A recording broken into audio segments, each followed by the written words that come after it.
Hello ulit sa inyong lahat. This is Cypers and it's been a while since I've uploaded a YouTube video. So this is a continuation of the inventory and sales system that I posted I think almost a year ago that has garnered I think a couple of thousand views already. And may nagtanong lang doon sa video na yon kung paano daw kung may mga nagbayad, paano niya malalaman kung magkano na ang kanyang receivables or how much na yung cash na natanggap niya from selling ng kanyang mga products. So, this is the continuation of the sales inventory systems. We are going to insert another tab which is for the accounts receivable and also for malalaman nyo rin how much cash you've received and how much of those sales that you've generated are still collectible.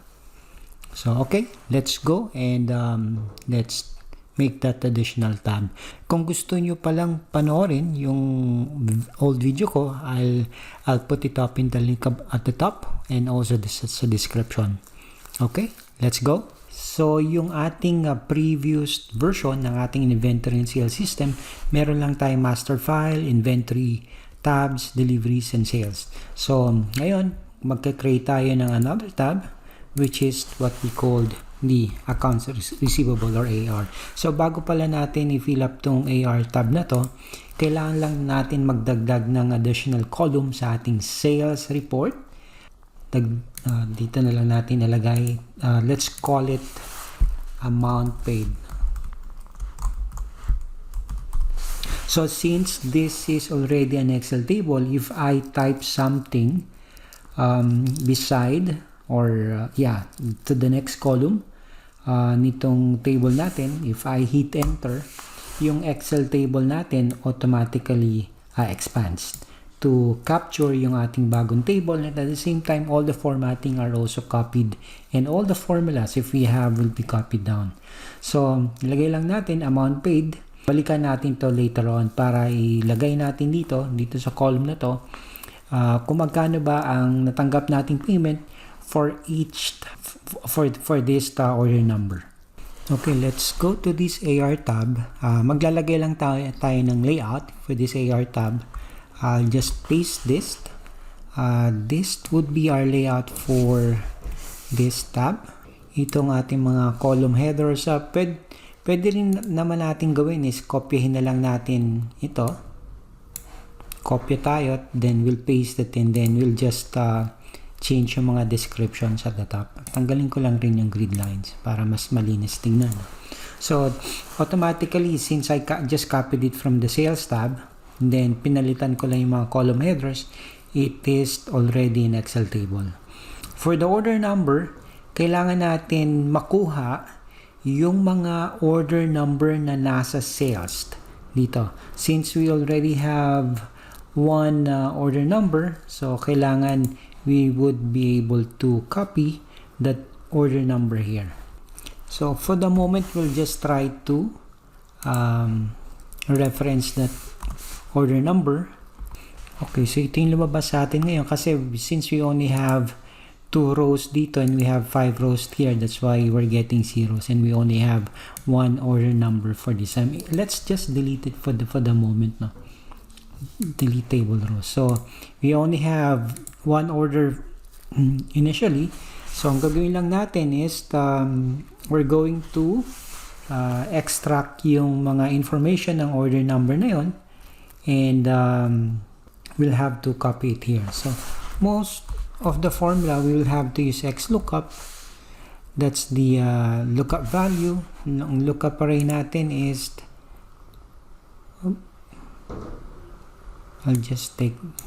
ang lookup array natin is here. And then ang return array natin ay I think that's the date that we're trying to look. And then we'll just close this out. So I'm using XLOOKUP. So ang ating date is July 1. So that's also July 1. That's why we're getting. So We're also going to use the same formula for the customer. We're trying to extract yung customer natin. So, ito ang ating lookup array. And ang ating customer ay this one. Then close parenthesis, enter. So, that's coming from Mrs. Baker. So, okay, ang next formula natin is for sales.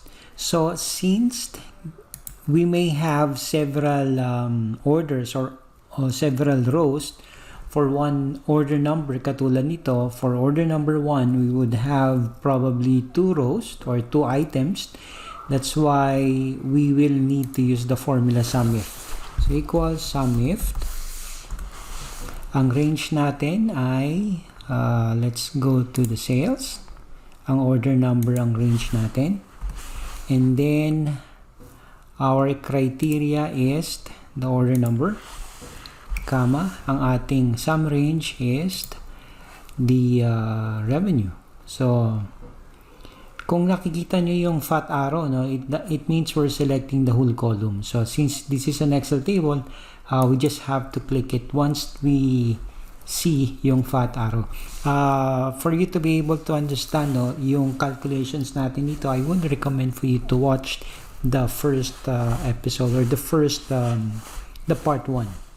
So now we've done with the SUMIF. We just close the formula and we enter. So ang total sales natin for order number 1 is 3,591. So if we check it, 3,591 for order 1. So kahit na we have 2 items there, we're still getting the total amount. So amount paid, pareho lang din ang ating formula, almost the same, SUMIF. Ang range natin is the order number.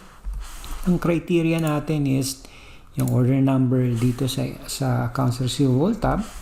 Then, comma, ano ang gusto nating isum is itong amount paid. At the moment, blank. So, let's close the formula and hit enter. So, now we have 0 amount paid. Ang balance lang is the difference between the sales and amount paid. So at the moment, all the amount for order number 1 is still outstanding kasi it hasn't paid anything yet. So if we are going to input something dito sa column na to, let's say binayaran niya itong item na to, 1317, nakatanggap tayo ng 1317 na payment. If we go to our AR, then that 1317 would appear here and would be deducted dun sa accounts receivable natin. So in this AR, we can see the amount payment that we receive and then the balance that is still going to be collectible. Okay, this is the table columns. Let's say nagkaroon ulit tayo ng sales. Let's say let's add something. So, the way to add additional sales is doon lang tayo pumunta sa rightmost ng last line natin of the table. In this case, ito yung last line of our Excel table. We just hit tab para makapag-enter ulit tayo ng sales order natin. So, let's say nagkaroon tayo ng order ulit. Say July 30, let's say 2020, last year pa rin. So, i-type lang natin yung date, then we just click enter. Order number, we just have to specify order number 2. And then customer natin, we'll just type in, let's say, Ben. Item number, we can select yung item number na in order niya. Let's say, item 4. Enter.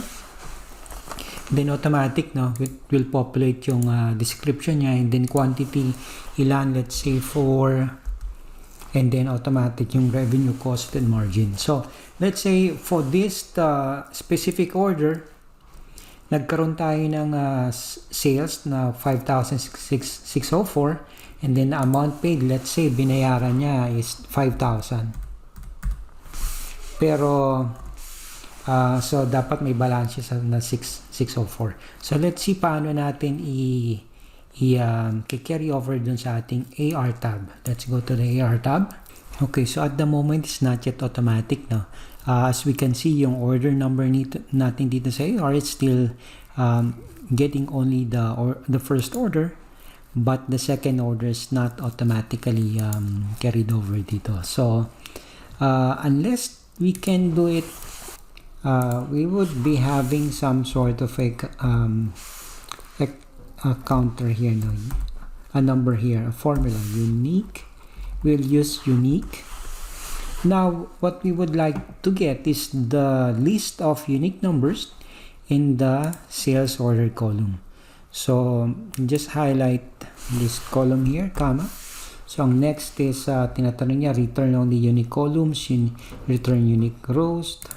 We want to return unique rows, comma, return items that appear exactly once, or return every distinct item. We want to have return every distinct item. So, comma, closed it.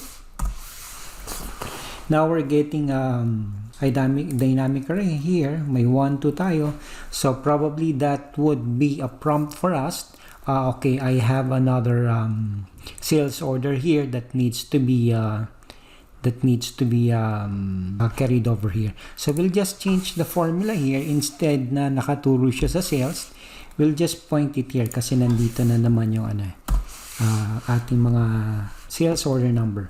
So what we have to do next is we'll go to the end of our Excel range, and then we just have to click tab, no, para we could insert another formula. So there we are getting the number 2. So let's add dito naman.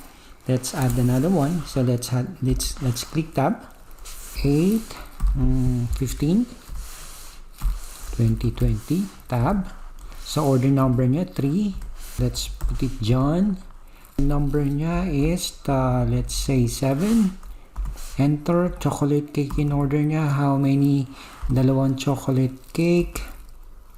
And 2022 ang kanyang bill. Nagbayad siya ng, let's say, 2,000.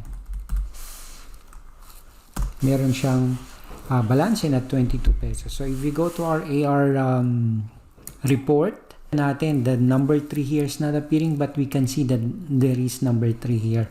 So, we just have to click tab for it to appear. So, now we're getting the $22 tier balance, and then yung amount paid niya is also appearing in this column, amount paid 2,000. So maybe we'll just have to make it a sum total here. So we have inventory, we have deliveries, we have sales, and now we have the accounts receivable.